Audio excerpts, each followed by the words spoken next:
क्या होता है पकड़ने का शिकार कि पहले वो जोर से दहाड़ता शेर। दहाड़ने से क्या होता है कि जो जानवर जान छिपे रहते हैं ना, वो डर के मारे भय के मारे दौड़ पड़ते हैं और बीच में उनको पकड़ लेता है दौड़कर। ये उसकी तरीका है शेर की शिकार करने का। तो वो हिरनी जो जल पी रही थी, पास में ही शेर ने जोर से दहाड़ा, और जैसे ही शेर ने दहाड़ा तो हिरनी शेर की दहाड़ को सुनकर घबरा भयभीत हो गई और अपने प्राणों की रक्षा करने के निमित्त उसने नदी के उस पार छलांग लगाई। अब जैसे उसने छलांग लगाई, एक तो गर्भवती थी, दूसरा भयभीत थी, सबसे बड़ी बात ये भूखी प्यासी थी। और जैसे उस भय और भय के कारण, डर के कारण उसका जो गर्भ था वो स्खलित हो गया, गिर गया जल में, और वो उस पार पहुंच गई और वहां जाकर गिर पड़ी और वहीं पर उसका प्राण समाप्त हो गया। इधर जो बच्चा था हिरनी का, वो जल में जो है तैर रहा था, हाथ पैर मार रहा था, और वो तैर ही नहीं सकता बच्चे, और तो जन्म हुआ। तो भरत जी देख रहे थे, उन्होंने जल्दी से विसर्जन किया। ब्रह्मी जी जो जाप कर रहे थे, ब्रह्मी उसका विसर्जन किया, और विसर्जन करके पुनः उन्होंने आचरण के आगे बढ़े और उन्होंने उस जो हिरनी का बच्चा था उसको ऐसे पकड़ के ऊपर कर लिया, हाथ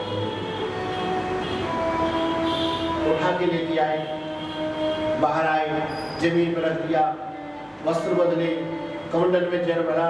अब उन्होंने विचार किया कि भाई अब इसकी माँ तो मर गई है, पिता का था पता नहीं, संगी साथी इसके है नहीं, छोटा सा बच्चा है, अगर मैं इसे यहीं छोड़ दूंगा शेर चीता बाघ कोई न कोई इसको खा जाएगा, तो इसे अपने साथ में लेके जाना चाहिए। ऐसा करके वो वहां से चल दिया, आश्रम में लाए। अब धीरे धीरे उसका लालन पालन करने लग गए, और लालन पालन करते करते करते उसमें उनकी आसक्ति हो गई।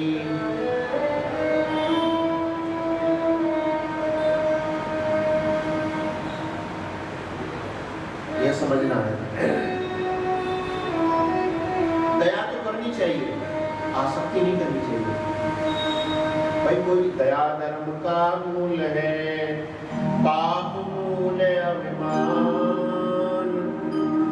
दया धर्म का मूल है, पाप मूल अभिमान। तुलसी दया न छोड़िए, जब लग घट में प्राण। दया धर्म का मूल है, दया जो है धर्म का मुख्य है, दया करनी चाहिए, होनी चाहिए। परंतु जो दया हमारे कर्तव्य पालन में लक्ष्य में बाधक बन जाए तो वो आसक्ति हो जाती है। बचाना सही था, लेकिन इतना लालन पालन में आसक्त हो गए, अब तो उसका नाम सोना रख दिया। जब वो भजन पूजा करने बैठे, वो छोटे छोटे दांत निकले आए उसके, छोटे छोटे सींग निकले आए उसके, और पीछे कमर में आकर सींग मारे। अरे बेटा छोना बैठ कर हमको संध्या तो करने दो, ये कुत्तों से बात करते ना।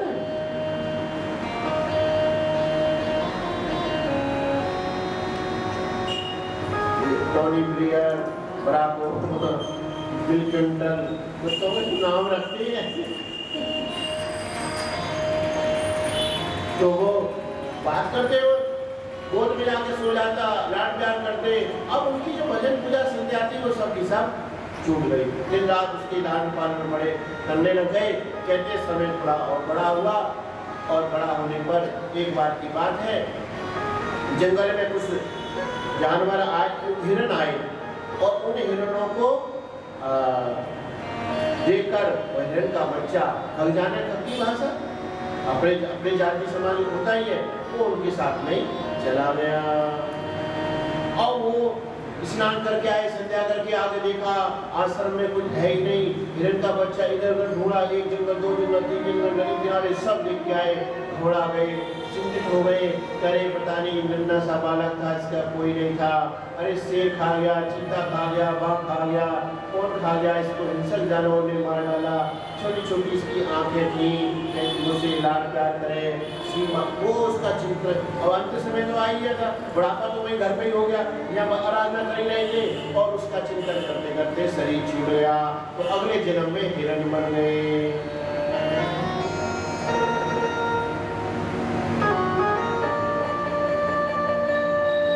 अब विचार करो, जो लोग कुत्ता पालते हैं उनकी क्या गति होगी, वो क्या बनेंगे? और अपने को बड़ा वीआईपी समझते, वो उसको निकर से पहन कर और कुत्ता को सुबह सुबह लेके जाएंगे पकड़ के रस्सी से, और ऐसे चलते जाएंगे। हमने कभी जाते नहीं, सुबह के समय कई गाड़ी यात्रा में चलना है उनकी गाड़ी में, तो उनका जो है ना अपने आप बहुत विशेष विशिष्ट प्राणी अपने को प्रदर्शन करते हैं। और जब हम जानते हैं महामूर्ख हैं, कुत्ते ही बने अगले जन्म में, पर वो तो अपने को महान मानते, बहुत वीआईपी, वीवीआईपी, वीआईपी भी नहीं, वीवीआईपी।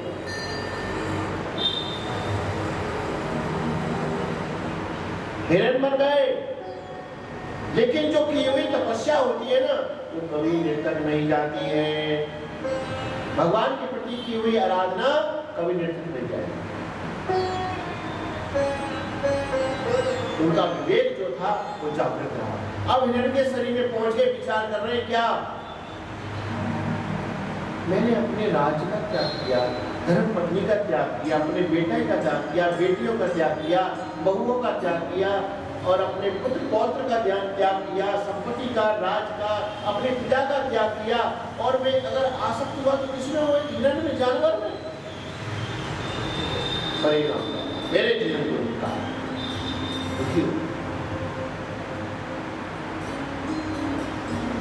मैंने अपने जीवन को बर्बाद कर लिया। एक जानवर में उसको रक्षा करना मेरा धर्म था, रक्षा करने के बाद उसको छोड़ देते, कहीं जा जंगल, अब चला गया ना, वो चला गया अपने हिसाब से। इसलिए किसी से मोहता नहीं करनी चाहिए जाता। लोगों का तो अपना स्वभाव होता है, जब तक आप उनके अनुकूल हो आपसे प्रेम भाव रखेंगे, जब दिखा कि आप उनके अनुकूल नहीं हो तो तुम तुम्हारे और हम हमारे हो जाते हैं। और हो ही रहे, जब तो रोते फिर रहे हैं घर घरों में लोग, हम तो सब देख रहे हैं। भाव प्रेम के चक्कर में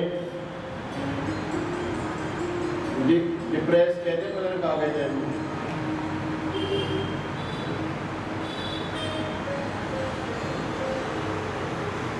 अपने को धिक्कारने लगे। और उन्होंने क्या किया, जहां उन्होंने जन्म लिया था हिरण के रूप में, कहीं माता थी उसकी हिरण की, हिरणी की, वो वहां से चलकर पुनः उसी गंडकी नदी के तट पर उसी आश्रम पे आ गए हिरण के रूप में। और आकर उन्होंने देखा हिरण के रूप में घूम रहे हैं, कोई कुटी है, कोई उनके पात्र पड़े हुए हैं पूजा पाठ करने वाले, अग्निहोत्र की शाला है, वो सब देख रहे हैं। आपने देखा हुआ भगवान की आरती होती है ना मंदिरों में, कोई कुत्ता जैसी आरती में बोलना चालू हो जाते हैं, ये पूर्व जन्म के होते हैं। हाँ, भगवान की राधा मंदिर में पूजा करते, ससुराल में आसक्ति हो जाती है तो गड़बड़ काम करते हैं, भगवान के जो भी धर्म के विपरीत आचरण करते भगवान का पूजन करते हैं, तो ये जन्म में ये बन जाते हैं चार पैर वाले।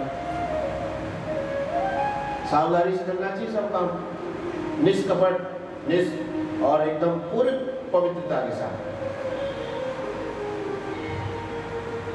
और उन्होंने गंडकी नदी के तट पर गए और वहां जाकर ही उन्होंने कहते हैं कि उन्होंने अन्न जल माने घास और जेल का भी त्याग करा शरीर छोड़ने के लिए, और गंडकी नदी में अपने आप को छोड़ दिया, बह गए, समाप्त हो गए। वही तीसरे जन्म में अतः कस्यचिदाग्नस्य आंग्रस्य प्रवरणस्य समधम तपः स्वाध्याय अध्ययन त्याग संतोषः तितिक्षा प्रशया विज्ञान सूर्यात्मजं नानानंद युक्तास्यात्मनः सदृशी सुशीलाः चार रूपोदार गुणाः नव सौंदर्या अंगजा वपुर्मिथुनं च यविष्यां भार्या यामः। अर्थात ये एक ही श्लोक हुआ इतना बड़ा। ये ऐसा बोल रहे हैं कस्यचित् द्विजस्वस्य आंगरस प्रवस्य, माने कि उन्होंने तीसरे जन्म में आंग रस गोत्रीय ब्राह्मण के यहाँ पर यह प्रवर बोला गया है। तो मैं इसको विषय को अच्छे से आपको समझाता हूँ ये क्या है। देखो, हम सभी प्राणी, यह प्रवर बोला गया, आंगरस प्रवर के यहाँ पर उन्होंने ब्राह्मण के घर में जन्म धारण किया। हम सभी प्राणी किसी न किसी ऋषि के गोत्र में ही उत्पन्न होते हैं, वंश में। तो जिस ऋषि के वंश में हम उत्पन्न होते हैं तो वो हमारा गोत्र होता है। जैसे 10 ऋषि जो होते हैं, मरीचि ऋषि और भृगु ऋषि, अत्रि ऋषि, वशिष्ठ ऋषि, पुलह ऋषि, पुलस्त ऋषि, क्रतु, दक्ष, अंगिरा, बृहस्पति आदि आदि, ये ऋषियों के गोत्र होते हैं। अब इनमें ये होता है कि गोत्र तो वही हो जाता है, लेकिन जैसे मान लीजिए भृगुवंश है और भृगुवंश में भृगु गोत्री ब्राह्मण हो गए, परंतु उसमें चवन ऋषि जैसे हुए, तो चवन ऋषि बड़े माने प्रभावशाली हुए, विशेष उनका वो रहा, तो उनको भी बोला जाता प्रवर।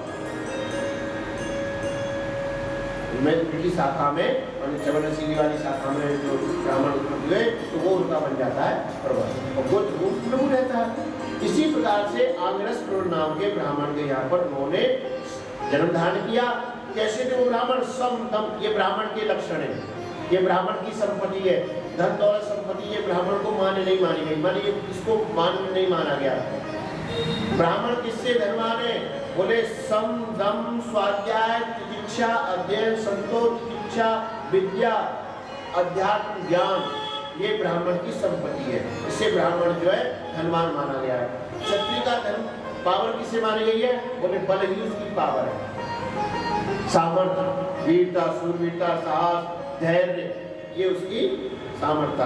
वैसे की सामर्थ्य क्या है? बोले धन संपत्ति, उनको जितना उन पर ज्यादा संपत्ति होगी उनको ज्यादा सामर्थ्य। शूद्र की क्या ताकत है? बोले सेवा, ये उनकी सामर्थ्य। तो ब्राह्मण की यह लक्षण बताए गए, शुद्धशीला, वे शास्त्रों के पारंगत विद्वान थे, सदाचारी थे, और उनके 2 विवाह हुए। पहली पत्नी के 9 बेटा हुए थे, और दूसरी पत्नी जो थी उनके एक बेटा हुआ और एक बेटी हुई। यहाँ बताया ना, वे बोल मैथुनम से यवीश यस्या, मैथुनम से तात्पर्य 2 हुए, माने एक बेटा और एक बेटी। तो जो बेटा था वो भरत जी भये थे। ब्राह्मण देवता ने नामकरण संस्कार किया गया उनका, और वहां पर उनके सभी बेटा जो थे वेद पाठी थे, पढ़े लिखे, सब कर्मकांडी ब्राह्मण थे। और उन्होंने जो सबसे छोटे जो भरत थे उनको भी उन्होंने उम्र आने पर मैंने 8 साल की अवस्था में उनका जनेऊ संस्कार कराया गया, अपने हाथ से किया उन्होंने। ब्राह्मण ने जो भी उनके कुल के पुरोहित थे उनको बुलाकर उनको गायत्री मंत्र की दीक्षा दी गई, परंतु उन्होंने गायत्री मंत्र को याद ही नहीं किया, बोले ही नहीं। पता है क्यों? ज्ञान तो हो चुका था, बोध तो हो चुका था। उन्होंने विचार किया, मैं अगर गायत्री मंत्र की आवृत्ति करूंगा, माने गायत्री मंत्र को याद कर लूंगा और इसका पाठ करूंगा, जप करूंगा, तो मुझे शरीर में तेज बढ़ेगा, ओज बढ़ेगा, विद्या आएगा, सिद्धियां मिलेगी, सामर्थ्य आएगी, ब्राह्मण खुल जाएगा, तो लोग मेरा सम्मान करेंगे, मान करेंगे, मेरे निकट आएंगे, लाड प्यार करेंगे, तो मेरी फिर कहीं ना कहीं आसक्ति हो जाएगी। इसलिए उन्होंने गायत्री मंत्र ही याद करके नहीं दिया। ब्राह्मण देवता ने बहुत प्रयास किया, संध्या गायत्री सिखा दो, वो याद ही नहीं करते थे इस लोगों को।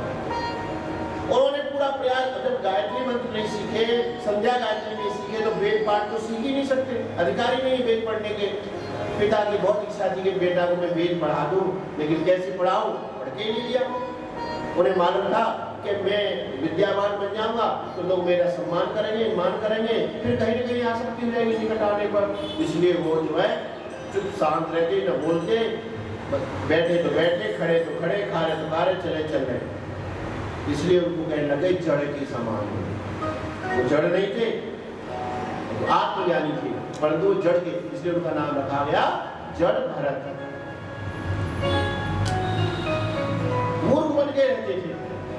अब तो ऐसा समय नहीं रहा, जब हम अध्यात्म जीवन में आए थे, साधु जीवन में, उस समय हमको 100 में 10-20 महात्मा तो ऐसे मिलते थे जो बिल्कुल पागल जैसे रहते थे। कपड़ा था पहने नहीं पहने, नहीं बनाए नहीं बनाए, और हमेशा आत्म भाव में रहते, अद्भुत की मस्ती, बच के रहते थे।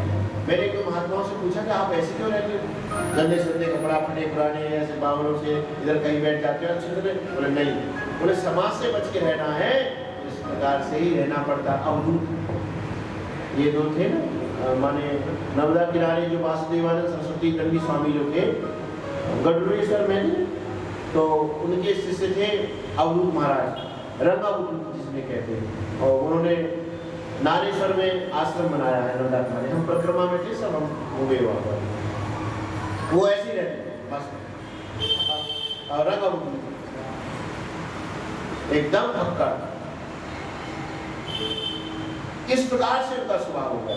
अब माता पिता ने पूरा प्रयास किया, अपने समय में उनका शरीर छूट गया और माँ चली गई, पिता चला गया, भाई रह गए।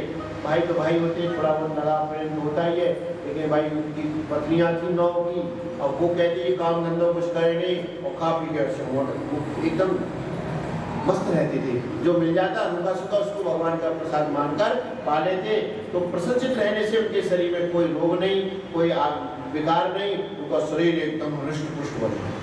जो रूखा सूखा दे देते और वही उसको खाते रहते थे। कहते हैं उनकी धर्मपत्नियों ने कहा कि इसे खा के मोटा हो रहा है, इसे काम तो करा करो, कुछ पढ़ा लिखाई नहीं, कुछ नहीं करना, तो काम कराओ खेतों में। तो उन्होंने कहा चलो भाई ये लड़की रहती है, इसको काम करने के लिए। तो भाइयों ने क्या किया, उसको खेत में ले गए, तो अच्छा ही काम कर, कुछ मत करना, ये मक्का होती है ना, बैठे रहना, देखते रहना, बैठे। पक्षी आए, राम की चिड़िया राम का खेत, खावरी चिड़िया भर भर पेट, सब आ गए, बैठे रहे। भाई आए, बोले तुमने भगाया नहीं, बोले तुमने तो कहा बैठे रहो, बैठे रहे, देखते रहे। मुझे भैया इसमें बुद्धि नहीं है, इसे काम कराना ठीक नहीं है, भाई तेरी जो इच्छा हो तू वो काम, जहाँ जाना है वहाँ जा।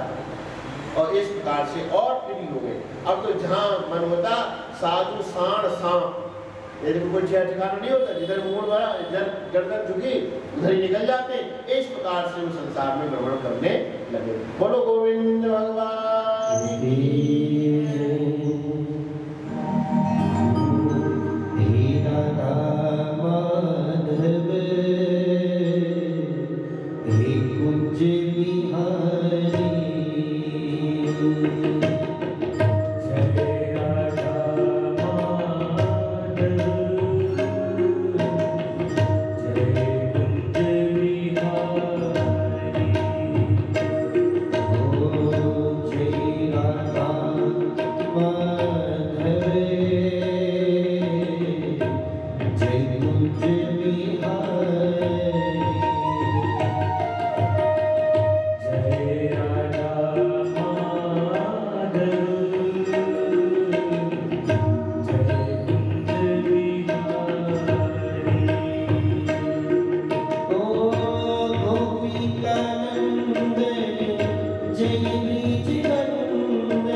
अतः कदाचित कश्चित वृषणपतिर भद्रकाली पुरुष पशुमाला बता पत्रिकामः। कहते हैं कदाचित कश्चित वृषणपतिर भद्रकाली, कोई भील था, यहाँ की भाषा में शायद तड़वी बोलते हैं, गंगा किनारे तड़वी समाज लगभग। तो वो भील ने वृषणपति माने उसने ये प्रतिज्ञा की थी, मेरे कोई बेटा होगा तो मैं नर बलि चढ़ाऊंगा। संयोगवश तस्य ही देव मुक्तस्य पशु पदवी अनुचरा परिधावन। संयोगवश के बेटा हो गया, उसने नर बलि चढ़ाने तैयारी शुरू करी। एक पशु जान मनुष्य को उन्होंने खरीद कर ले आए, लेकिन संयोगवश लापरवाही के कारण वह जो था वो भाग गया। जैसे धोखा देकर पैसा तो ले लिया, भाग गया। अब भाग गया तो तैयारी पूरी हो गई, इसलिए उसने कहा अपने सेवकों से कहा जल्दी जाओ, कहीं से कोई भी पुरुष मिल जाए पकड़ के ले आओ। ऐसी स्थिति क्या करें? तो वो जो भील थे कुछ वो भ्रमण कर रहे थे, वहीं पर उनको एक पेड़ के नीचे बैठे हुए भरत जी दिखाई दिए, जड़ भरत जी। उन्होंने उनको देखा, उनको यार इसकी गर्दन भी बहुत मोटी है, उन्हें पकड़ लिया, उनको पकड़ लिया। लेकिन उनके मन में कोई उपेक्षा भाव, सब मित्रों शत्रु मित्रे विचार अदृष्टा सर्वभूता नाम मैत्री करो ये बचे, ये उनके अंदर गुण थे। उन्होंने उसको कोई उपेक्षा नहीं करी, प्रारब्ध को मान ले आए और लाकर उनको सबसे पहले तो स्नान कराया। इसके स्नान कराया बढ़िया तरह से शैम्पू साबुन लगाकर। शैम्पू साबुन का तात्पर्य है दही, बेसन और मक्खन, इनको मिलाकर जो उटन बनाया जाता है, पहले बनाते थे हमारे सनातन धर्म में, अब ये साबुन हो गए बना नहाने वाला। तो इसको घिस-घिस के लाया गया अच्छे से, दूध डालकर। इतना वो तो कभी नहाते नहीं थे, नहाए नहीं नहाए, और दूध बेचता।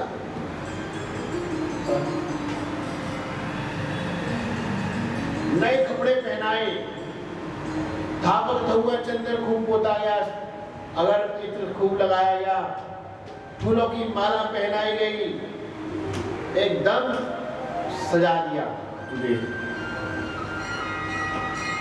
और उसके बाद में चौकी लगाकर उसको बैठाकर, वो तो पता नहीं कितने दिन के भूखे थे, उन्होंने भरपेट बढ़िया तरह से पाया।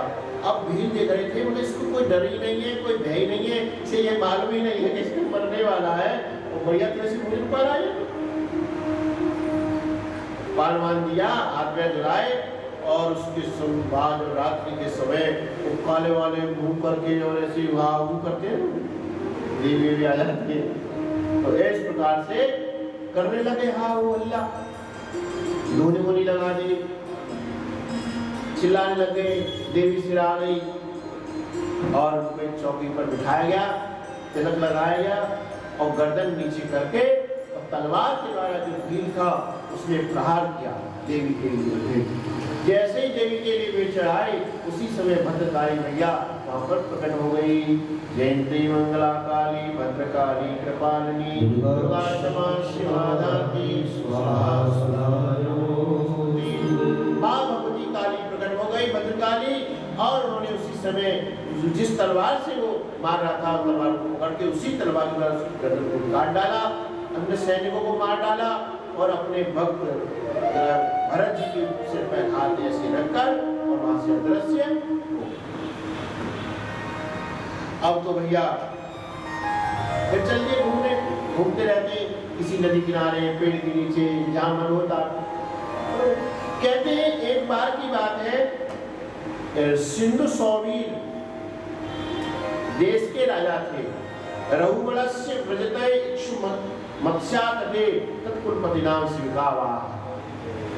सिंधु सौवीर देश के राजा रघुगण थे और वह इक्षुमती नदी के तट से निकल रहे थे, माने इक्षुमती नदी, ये सिंधु देश है, पाकिस्तान भारत बॉर्डर की तरफ जो नदी बहरी से गुजरती वो वहाँ का घटना है कथा। सिंधु सौवीर के राजा रघुगण भगवान कपिल मुनि से आत्मज्ञान प्राप्त करने के लिए जा रहे थे। शिविका, शिविका को कहते हैं शायद पालकी, उसके 4 कहार होते, सेवक होते, 2 आगे और 2 पीछे, ऐसे कंधा पे रखकर चलते। तो वो शिविका में जा रहे थे, उसी समय संयोग बस उनका जो एक कहार था, हमारे सेवक था, पालकी उठाने वाला, वो बीमार पड़ गया। अब टीम के द्वारा तो उठे नहीं, ऊपर बैठ गए, ये क्या कहीं से पकड़ के ला कोई चौथा।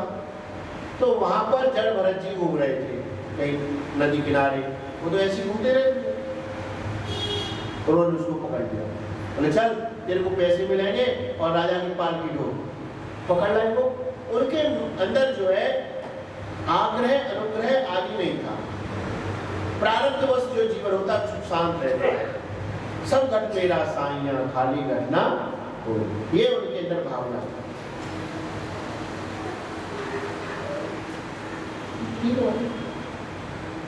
पकड़ लिया, आत्मभाव में स्थिति वो अंदर से पकड़ लिया, लेके आए, पालकी में लगा दिया, चलने लग गए। अब होता क्या है, जैसे ही पालकी चले आ रहे थे जंगल में, तो कोई कीड़ा मकोड़ा आती, चींटी आती, तो सभी जो सेवक थे वो तो अपने हिसाब से जैसे जो चलते आ रहे थे, पैरों के नीचे कुचल दे, लेकिन जड़ भरत जी कोई चींटी आती तो थोड़ा लंबा पैर कर देते जिससे पैरों के नीचे न मरे। अब जैसे ही थोड़ा छलांग लगाते पैर करके तो पालकी की ऊपर उठ जाती, अब पालकी ऊपर ऐसे उठ जाती तो पालकी में बैठे हुए जो राजा रघुगण था उसके ऊपर सिर पे लग जाती। एक बार 2 बार हुआ, उन्होंने कहा कहार से संभाल के क्यों नहीं चल रहे? बोले महाराज हम तो सही चल रहे, परंतु ये नया जो सेवक आया ना कहार माने पालकी ढोने वाला, बोले बीच बीच में उछलने लगता है। सिर निकाला बाहर, पूछा क्यों भाई? बड़ा कमजोर है, बहुत पतला है, ताकत नहीं है, पालकी ढोने में बहुत ज्यादा वजन लग रहा दिखे, माने थोड़े लंबे चलाने मोटे, परंतु कहने लगे बहुत पतला है, कमजोर है, पालकी ढो नहीं पा रहे हो, ऐसे उनको टॉन्ट कसने लगे, बोले नहीं कुछ। फिर आगे चले, अब आगे चले तो इस बार कुछ ज्यादा चींटियों का झुंड था और वो झुंड को देखकर उन्होंने जैसे जोर से छलांग लगाई, पैर लंबा उछले तो उसकी जोर से सिर में लग गया और उसके अलावा तो आप ऐसे बाहर हो गया। बोला अगर इसको दंड नहीं दिया तो और भी बिगड़ जाएंगे। तलवार निकालकर नीचे कूद पड़ा और कहने लगे अल्लाह मैं तेरे को सुधारता हूँ। आज जीवन में पहली बार बोले जड़ भरत, कभी किसी से नहीं बोलते थे, चुप रहते, अपनी तरफ से पहली बार बोले। पता क्या बोले? बोले सुधरे हुए को क्या सुधारेगा और किसको सुधारेगा? शरीर को या आत्मा को? शरीर तो मिट्टी है, इसमें तो कोई फर्क पड़ने वाला नहीं है, तो सुधरने वाली नहीं। कुछ भी कर लो, क्रीम पाउडर शैम्पू और जो भी ये लगा, आजकल ये दुकान चल रही है ना, ये लगाने के चेहरे पर 10-20 हजार से तो शुरुआत होती है। कुछ भी कर लो, मिट्टी की मिट्टी रहेगी, उसमें कुछ नहीं होने वाला। और आत्मा में कोई सुख दुख होता ही नहीं है, तो अगर मार भी देगा तो किसको मारेगा? शरीर को मारेगा, आत्मा को तो मार ही नहीं सकता बोले। जब ये शब्द बोले तो समझ क्या करे, कोई महापुरुष है, योगी तपस्वी, योगी है तो कोई। एकदम तलवार फेंक दी, चरणों में गिर पड़े और कहने लगे हे ब्रह्मन कस्तम निर्गुणस चरसी द्विजाना विवर्षेषु त्रिगतमो दूतः। हे अद्भुत, आप कौन हो? आपने निर्गुण चरसी माने निर्गुण भाव से तात्पर्य है, माने गुण भाव में, गुप्त भाव में आप विचरण कर रहे हो। आप कौन हो? कस्या कस्मातः नाम विसंके सुरराजवक्त्रा नत्र सुरसूनान्यमस्य दण्डातः नान्यं कठोरनिर्निवित प्रजा शे व्रसं ब्रह्मकुला मासान। पता है श्लोक का क्या अर्थ है? आपने सुना भी नहीं होगा कभी। इसी श्लोक का अर्थ है नाहम विसंके सुरराज वज्राः, मैं न तो राजा देवराज इंद्र के वज्र से डरता हूं। वो राजा रघुवर कहते हैं मैं न तो नाहम विसंके सुरराज वज्राः, न तो मैं देवताओं के राजा देवराज इंद्र के वज्र से डरता हूं, न त्रिशूलानि, न मैं भगवान शिव के त्रिशूल से डरता हूं, यमस्य दंडातः, न यमराज के दंड से भी नहीं डरता हूं, ना अग्नि, न मैं अग्नि से डरता हूं, न मैं सूर्य से, न चंद्रमा, न पहाड़ से। अगर मैं डरता हूं तो इस डरता हूं ब्रह्मकुलाव मानव, कि मेरे द्वारा किसी ब्राह्मण का अपमान नहीं हो जाए।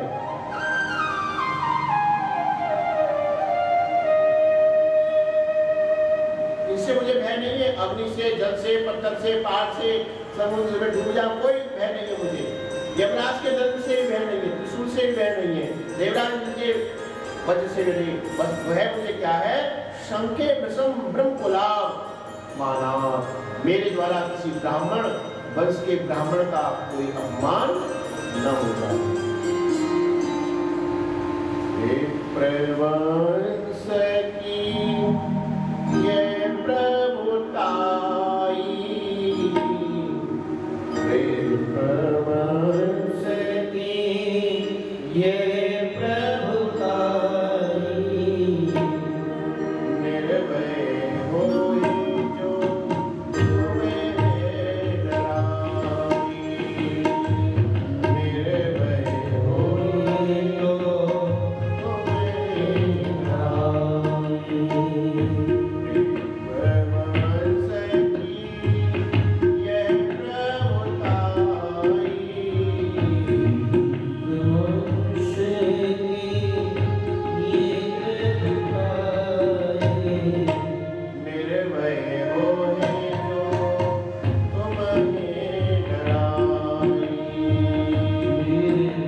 तुम्हें डराई।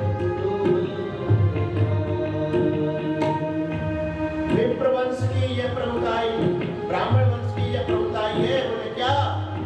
निर्भय होए जो तुम्हें डराई। बताइए चौपाई किसने बोली? बोले हम तो पढ़ते ही नहीं है, टीवी मोबाइल से फुर्सत ही नहीं मिलती।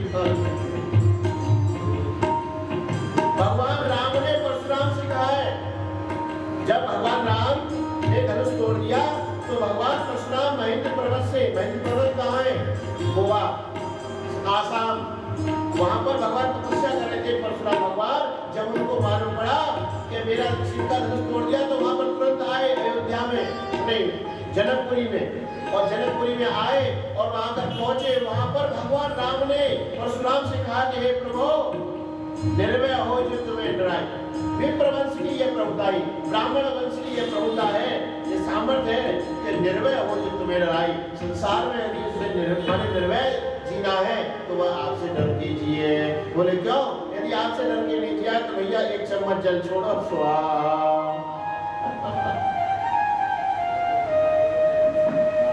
यमराज को एक जन्म मार डालेंगे और ब्राह्मण ने या पूरे वंश का ही नाश कर डालेंगे। इसलिए मेरे से अपराध हो गया। अब ब्राह्मण है, कौन है, अपना परिचय दें। क्या आप कपिल भगवान हैं, दत्तात्रेय भगवान हैं, आप परशुराम भगवान हैं? मैं कपिल भगवान से ही ज्ञान प्राप्त करने के लिए जा रहा था। क्या आप भगवान कपिल ही हैं? मैं आपकी शरणागति स्वीकार करता हूँ, मेरे अपराध को क्षमा करें। इस प्रकार से वो उनके चरणों में गिर पड़ा। गिरते गिरते एक बात और कह दी, ये आदमी का जो अहंकार है ना, ये जो बड़ा गड़बड़ करता है, ये परेशान करता है। शास्त्रों ने ये, मैंने जो संत महात्माओं के मुख से ऐसे सुना है कि इस ज्ञान, शास्त्र ज्ञान को केवल ब्राह्मण ही अच्छे से पचा सकता है, दूसरा कोई नहीं पचा सकता, पर ब्राह्मण धन नहीं पचा सकता। ब्राह्मण अगर ज्यादा संपत्ति इकट्ठा करेगा ना, तो संपत्ति इकट्ठे करते करते उसके अंदर से धर्म का रस खत्म हो जाएगा, उसके अंदर भक्ति भाव नहीं रहेगा। थोड़ा बहुत दान पुण्य करेगा लोगों को दिखाने के लिए, पत्थर वत्थर लगाने के लिए, भाई ये हो गया, और उसके अंदर से धर्म का रस खत्म हो जाता है वो, और अहंकार में आ जाता है, और वो प्रदर्शन करना चाहता है। अच्छा मकान, अच्छी गाड़ी, बंगला, टिप टॉप कपड़ा लता, एकदम VIP बन के रहेगा। ब्राह्मण के अदर लोग जो होते हैं ना, वो अगर शास्त्र ज्ञान को प्राप्त कर ले तो वो नहीं बचा पाते, वो नहीं बचा पाते। थोड़ा बहुत दोहा चौपाई याद कर ली तो कहीं भी जाएंगे सबसे पहले बहस करने लग जाएंगे, नहीं इसका अर्थ ये है, ये तो ऐसा है, तो वो थोड़ा बहुत पढ़ के उनको अंदर पछता नहीं है, परंतु वो धन को अच्छे से बचा लेते हैं। जितने ज्यादा पैसे वाले होंगे उतने ही ज्यादा आपको शांत मिलेंगे, चुप मिलेंगे, साधारण मिलेंगे। वो धन को बचाने के उनके अंदर सामर्थ्य, परंतु ज्ञान को बचाने की सामर्थ्य नहीं। इसी प्रकार से शरणागति हो गया, लेकिन फिर भी ये कहने लग गया कि हे प्रभु, इनमें डूबना नहीं चाहिए। जैसे आप कभी नदी किनारे गए होंगे, हरिद्वार तो जाते हैं आप, हरिद्वार गए, हरिद्वार में हर की पेड़ी पे कहीं या कनखल में ऐसे आसन बना के चुप बैठ जाओ, इधर से जल बहता हुआ आ रहा है, उसमें पत्थर आ रहा है, फूल आ रहे हैं, माला आ रही है, पन्नी बहती हुई आ रही है, अपने को दिखाई नहीं आ रही है, देख रहे आ रही है, आती जा रही है, आती जा रही है, सामने से गुजर रही है, फिर जाती हुई दिखाई दे रही है, आए और गई, हम वहीं के वहीं बैठे, वो आई हो गई, आ रहा है चलो बेचारा, आ रहा है बेचारा। इसी प्रकार से हमारे द्वारा हमने स्वयं अनुभव किया है, आपने सबने अनुभव किया है कि हम जब छोटे थे बाल अवस्था में इसी पूजा में घूमते थे ना, तालाब में खेलते होंगे आप लोग, जो ऊजा वाले वहां खेलते, आपको याद है पक्का? हाँ, पानी की बोतल लेकर बैग लटका कर स्कूल जाते थे, जूता उतार पहनकर, टाई वाई लगा कर, याद है पक्का? जब 8वीं में पढ़ते तब भी याद है, 10वीं पढ़ते तब भी याद है, 12वीं पढ़ते तब भी याद है, BA कॉलेज करी तब भी याद है, शादी हुई तब भी याद है, बेटा बेटी हुए तब भी याद है, फिर बेटा बेटी बड़े हुए तब भी याद है, बेटा बेटी जवान हो गए तब भी याद है, उनकी शादी कर ली तब भी याद है, अब उनके बच्चे हुए तब भी याद है, अब हम बूढ़े हो गए 70 साल के मेरे, तो हमने स्वयं अपनी आंखों के द्वारा तीनों अवस्था देखी देखी, देहिनो अस्मिता रहे कौमार यौवनम जरा तथा देहांतर प्राप्ति दुष्कर्म हुई थी। भाई जैसे बालावस्था आई, यौवनावस्था आई, वृद्धावस्था आई, आयु चली गई। अच्छा वृद्धावस्था रहेगी सदैव?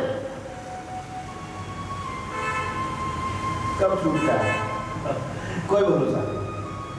इसलिए चरमन जी ने बताया कि आत्मा अलग है, शरीर अलग है, अपने आत्म स्वरूप को पहचानो, यही ब्रह्मबोध है, यही आत्मबोध है। परंतु ये आत्मबोध ब्रह्मबोध बिना संतों के चरण धूलि को सिर पर चढ़ाए हुए ये ज्ञान बैठने वाला नहीं, ये बात है। अब यहाँ से तो थोड़ी ना संत महात्मा के उठाई धूल और अपने सिर पर चढ़े तो ज्ञानी हो जाती, ये अर्थ नहीं है। यहाँ ऐसा भौतिक अर्थ नहीं लेना चाहिए उसका, स्थूल अर्थ। इसका तात्पर्य है कि उन संत महात्माओं के सानिध्य में रहे बिना, उनकी सेवा किए बिना, उनके अनुकूल रहे बिना हमारे अंदर ये ज्ञान बैठने वाला, ये तात्पर्य। ऐसे नहीं कि महात्मा जा रहे हैं, उनकी धूली उठाई सिर पे डाल तो अब तो ज्ञान हो जाएगा, ये अर्थ नहीं है। उनकी सेवा, उनकी आराधना सेवा करते करते, उनके सानिध्य में रहते रहते माने ज्ञान हमारे हृदय में बैठ जाता है। बोलो गोविंद भगवान की जय। इस प्रकार से यहाँ पर उनको ज्ञान दिया। पता है वो कौन था राजा रघुगण? ये वही हिरण का बच्चा था। राजा ने हिरण का चिंतन किया तो हिरण बन गए, और हिरण के बच्चे ने राजा का चिंतन किया तो राजा बन गया। ध्यान रखना, जिसका ज्यादा चिंतन करोगे वही बनना पड़ेगा। स्त्री का चिंतन करोगे तो अगले जन्म में स्त्री बनना पड़ेगा। पुरुष का ज्यादा चिंतन करोगे तो पुरुष बनना पड़ेगा। गाय का चिंतन करोगे तो गाय बनना पड़ेगा। कुत्ते का चिंतन करोगे तो कुत्ता बनना पड़ेगा। जिसका चिंतन यथा मति यथा गति, तथा जैसी मति होगी वैसी गति हो जाएगी। इसलिए भैया सावधान रहते हुए अपने जीवन को समझना चाहिए कि ये जो जीवन यात्रा है, ये जो है शरीर की यात्रा है। आत्मा अलग है और शरीर भाव अलग। बोलो गोविंद भगवान की जय। हरे कृष्ण हरे कृष्ण हरे राम हरे हरे,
अंत में बस नरकों का निरूपण है।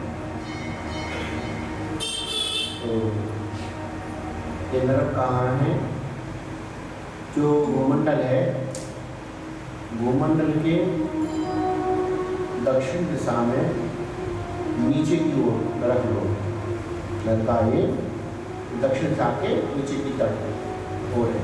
जैसे मान लीजिए ब्रह्मांड है गोला जैसा, उसके दक्षिण की तरफ नीचे की ओर रख लो। वहाँ पर 28 प्रकार के नरक हैं, 28 प्रकार के कमरे हैं। सजा माने 28 प्रकार की जेल खाने होते हैं ना, तो अलग क्वालिटी होती है कि भाई first grade, second grade, third grade आतंकवादियों को जेल में डालते इस प्रकार से।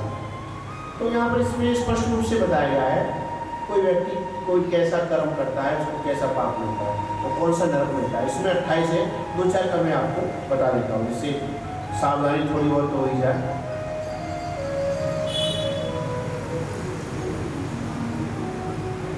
यस्त्वं वा एतद्मिति ममेति भूतः द्रोणे केवलं स्वकुटुम्बं एवानु। जो कोई प्राणी अपने भरण पोषण के लिए माने पेट पालने के लिए, परिवार को चलाने के लिए किसी दूसरे प्राणियों को द्रोहेण, भूत प्राणियों को द्रोहेण का अर्थ यहाँ है कष्ट देता है, उनकी जीव का नष्ट करता है, धन संपत्ति करता है, चीटिंग करता है उनके साथ, सीधा तरीका धन कमाने के लिए, संपत्ति प्राप्त करने के लिए, जमीन जायदाद छीनने के लिए उनके साथ दूसरे प्राणियों को कष्ट देता है, चीटिंग करता है, तो वह रौरव नरक में जाता है। रौरव नरक में क्या सजा दी जाती है? तो बताया इसमें ये यथा बेसंता जंतव परेत्रैरू, रूरू नाम के एक सर्प के आकार के जंतु होते हैं। सर्प के आकार के क्या करते हैं? उस सब के सब मिलकर 720 होते हैं। पुरस्का प्रदेश 720 होते हैं और एक साथ मिलकर उसको खाते हैं। एक एक टुकड़ा हाथ में आता है, थोड़ा उसको कष्ट देते हैं। पर ये अर्थ नहीं है कि भाई उसको एक बार खा लिया तो वो मर गया, नहीं, ये अर्थ नहीं होता। आप कभी हॉस्पिटल जाओ तो जब वहाँ जाओगे आपने वस्त्र पहन रखे, ये तो वस्त्र नहीं, इनके ऊपर और वस्त्र पहना देते हैं लोग और कुछ मुंह में ऐसे मांस लगा देते हैं और वहाँ से बाहर आते हैं, फिर वो उतार के चले जाते हैं। इसी प्रकार से जब हम नरक में लोग जाते हैं तो वहाँ पर हमको यातना शरीर प्राप्त होता है, कष्ट दे भोगने वाला शरीर, और उससे हमको बहुत अत्यंत ही कष्ट प्राप्त होता है। मरते नहीं है, ये अर्थ नहीं है कि भाई हमने तो 1000 लोगों की हत्या करी और एक ने हमको मार दिया तो एक बार ही मरे, लेकिन हमने 1000, ये अर्थ नहीं है। 1000 जो व्यक्ति मारे हैं ना, तो 1000 प्रकार से ही आपको कष्ट दिया जाएगा और 1000 वाला ही कष्ट आपको भोगना पड़ेगा। ये संसारी जेल खाने नहीं है, संविधान और ये सब कार्य कुछ नहीं है, न इनका निर्णय होता। जो निर्णय होता है ना वो ये होता है, हम चाहे माने न माने उससे कोई फर्क पड़ने वाला नहीं है। आपने अपराध किया है, जेल खाने वालों ने छोड़ दिया न छोड़ा, उससे कोई फर्क पड़ने वाला नहीं है। पैसा दिए छोड़ दिए, कोई फर्क पड़ने वाला नहीं है। लेकिन जो ईश्वर का संविधान है, जो शास्त्र का संविधान है, वो आप पे लागू है, चाहे आप मानो चाहे मत मानो, और उसके अनुसार ही आपके कर्मों का निर्णय होगा, सही या गलत। ये संविधान कुछ नहीं है 4-10 लोगों ने मिलकर बना डाला, ये थोड़ी है। 60-70 साल पहले कौन सा संविधान था शासन करने का? ये धर्मशास्त्र ही तो थे, ये कोई बड़ी बात थोड़ी है। 60-70 साल ही तो हुए अभी। भारत में तो पहले से ही संविधान शास्त्र का ही संविधान रहा, आगे भी रहेगा। कुछ दिन ऐसे थोड़ा बहुत हो रहे हैं, कोई फर्क नहीं पड़ता, और ये भी लागू है तभी कुछ पकड़ पड़ने वाला नहीं। वहां का जो संविधान है वो यही चालू है कि तुम कुछ भी करते हो। जो प्राणी यस्तम वा उग्र पशु पक्षिणो वा प्राणतः उपरंदन्ति तब करुणम, जो अपने पेट को भरने के लिए माने जानवरों को मारकर काट के रांधता है, कुंभी पाक नरक में डाल दिया जाता है। और वहां पर यमराज के दूत क्या उसको सजा देते हैं? बोले उसको वही मलमूत्र से बढ़ाए हुए कुंड कोई उसको खिलाते हैं, कोई पितृ विप्र ब्रह्म आदि के साथ में विरोध करता है तो काल सूत्र नामक नरक में डाल दिया जाता है। ब्राह्मण, संत और माता पिता इनके प्रति विरोध करता है, माने इनका अपमान करता है, तो उसे तब ताम्रे नरके काल संगत नामक नरक में डाल दिया जाता है। और वहाँ यमराज को क्या सजा देते, बोले तप्त तामे ताप्ते, जैसे ये फर्श है ना आपका मार्बल का, ये तांबे का फर्श हो, ये अर्थ है तांबे का फर्श हो। लेकिन वो फर्श कैसा हो तांबे का, उसको गर्म कर दिया गया है। अभी गर्मियों में हम पैदल नहीं जा सकते थे यहाँ से निकल कर, पैर जल जाते, लेकिन ये फर्श ही पीतल का हो, तांबे का। अब तांबे का तो कितना गर्म हो जाता है बताओ, गर्म कर दो उसे, ऐसे उसको डाल दिया था तो वो तड़ा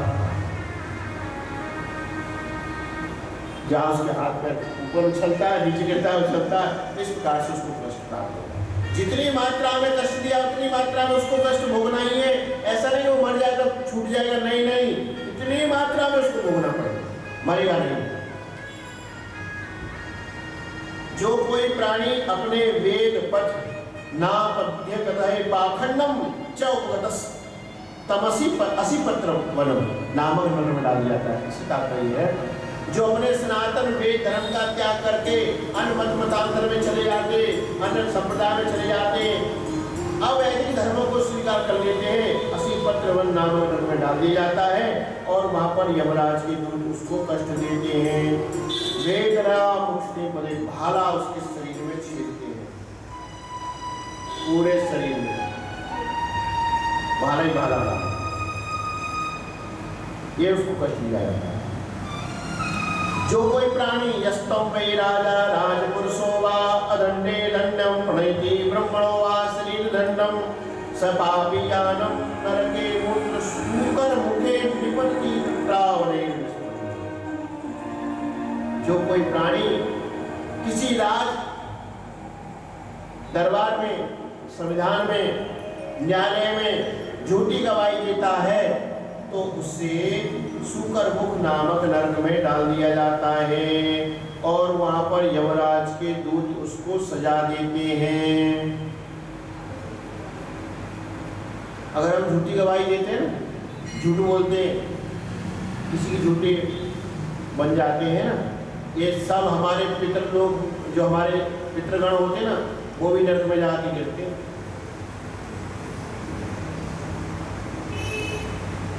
एक हंसनी का जोड़ा था, अब वो घूमने के लिए आए थे बाहर जंगल, नीचे उतर के पहाड़ों से, मानसरोवर से नीचे आ गए घूमे। अब यहाँ आए तो किसी जंगल में एक पेड़ के नीचे रात्रि विश्राम किया। उस पेड़ पर एक कौवा रहता था, कौवा ही बोलते हैं, हाँ कौवा रहता था।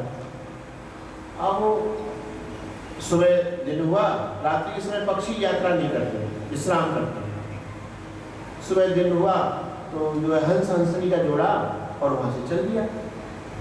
तो कौवा बोला, अरे ये क्या करते हो, ये हंसनी तो हमारी पत्नी है, तुम इसे यही छोड़ के जाओ और तुम आगे निकलो। क्या कह रहे हो, अरे ये हमारी पत्नी है, धर्म पत्नी है हंसनी। नहीं, ये हमारी पत्नी है, ये हमारे साथ में ही रहती थी पेड़ पर, तुम कहां से आ गए। समाज के लोग इकट्ठे हो गए, भाई कौवा, समाज वाली बात, कौवा जितने थे ना सब कौवा इकट्ठे हो गए। कौवा से बोला, भाई बात ये है, कौवा बोला उनसे, अपने समाज के लोगों से, कि मैं इस पेड़ पर हंसी के साथ में रहता था, ये हंस रात्रि के समय कहीं से आया, रात्रि इसमें इसने विश्राम किया और इससे मित्रता करके ले जा रहा है इसे, ये मेरी पत्नी है। तो भैया समाज की बात सही हो या गलत। कौवा बोले, नहीं नहीं, ये हंसनी तो कौवा की है।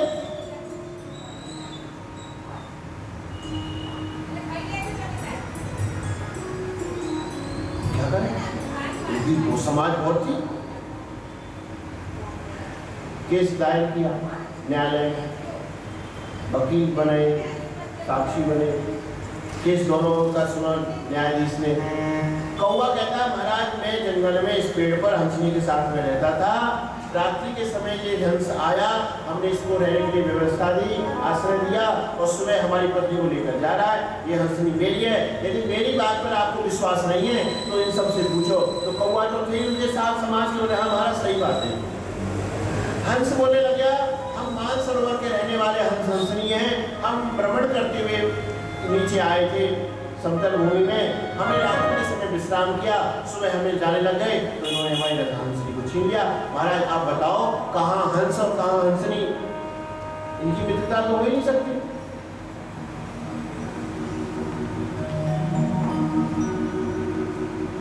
और यार बात भी सही है, परंतु उसके साथ में साक्षी हैं, गवाह देने वाले हैं।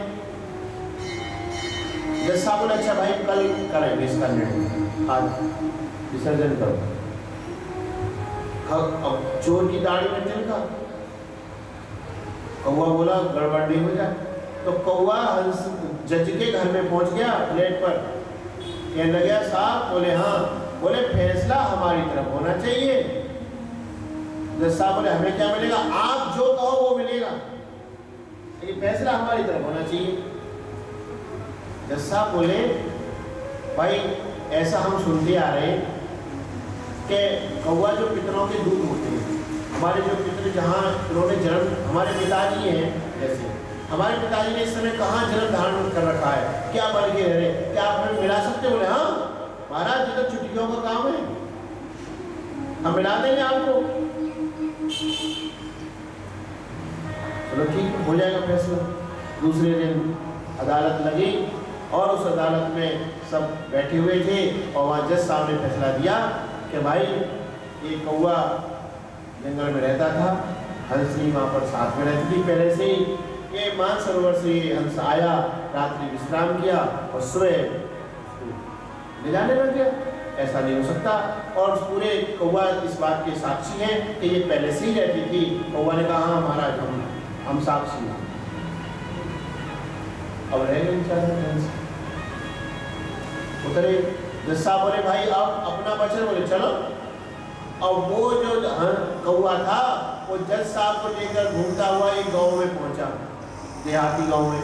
अब देहाती गांव में पहुंचा तो गांव में तो कीचड़ होती है, मलमूत्र बहता रहता है, वहां पर मलमूत्र बह रहा था, बदबू आ रही थी। जज साहब बिल्कुल एकदम रुमाल लगाए ना करे, भाई अरे कहाँ ले आए? बोले महाराज आओ तो सही आ गए।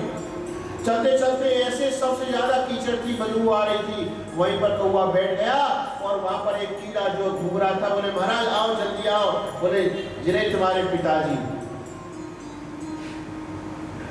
बोले मेरो बाप और नाली को कीड़ा।